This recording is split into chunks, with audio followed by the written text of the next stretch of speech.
రోజు నిన్నెవరైతే కాదనుకుంటున్నారో, ఎవరైతే వద్దనుకుంటున్నారో, ఎవరైతే అవమానపరుస్తున్నారో, ఎవరైతే కాళ్ళదన్నుతున్నారో, ఒక రోజు రానే వస్తుంది వాళ్ళని నీ కాళ్ళ దగ్గరకు రాబోతున్నారు.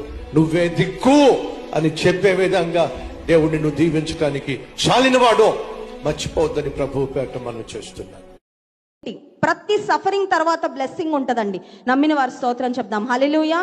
మనకి ఇష్టం ఉండదు అది, అసలు సఫరింగే మనకి ఇష్టం ఉండదు. దేవా ఏమైనా ఛాన్స్ ఉంటే ఆ పేజెస్ నా లైఫ్ అనే బుక్లో డిలీట్ చేసాను ఆయన.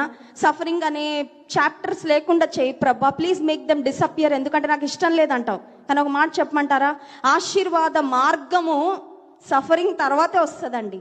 వి reach the destination of blessing only through the path of suffering. శ్రమల మార్గం గుండానే ఆశీర్వాదం అనే డెస్టినేషన్కి మనము రీచ్ అవుతాం. అది ఎప్పుడు కూడా మనం మర్చిపోవడానికి వీలు లేదు. Your mind is a magnet. If you think of blessings, you attract blessings. If you think of problems, you attract problems.